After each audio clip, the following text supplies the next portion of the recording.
Konbanwa, salut à tous. Aujourd'hui, nous sommes à l'intérieur de la Skytree, la plus haute tour du Japon, et je vais vous faire découvrir la revue Takarazuka.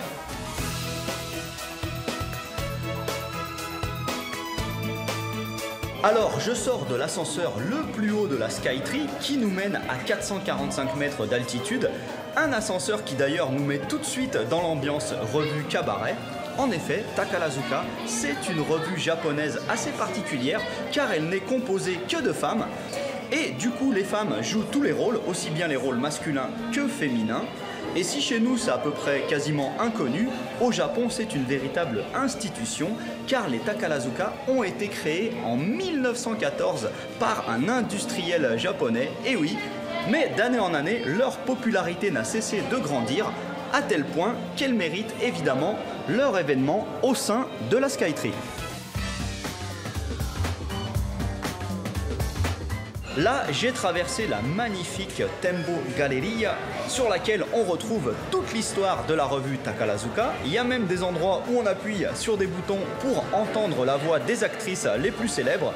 Et ensuite, on accède à l'inévitable zone de goodies. Alors, il y en a des tonnes, hein, notamment ce genre de jolis présentoirs avec les superstars de la revue. Tout au long de l'expo, on retrouve plein d'informations sur la revue Takarazuka. En fait, il faut savoir qu'elle est composée de 5 troupes. La troupe de la neige, de la lune, du cosmos, des étoiles et des fleurs. En tout, au Japon, elle donne à peu près 1500 représentations par an, c'est énorme. Et ici, on a également droit à de très jolis dessins préparatoires et également des vrais costumes qui ont été portés sur scène. Ça par exemple, c'est issu d'une pièce sur le roi Soleil, Louis XIV.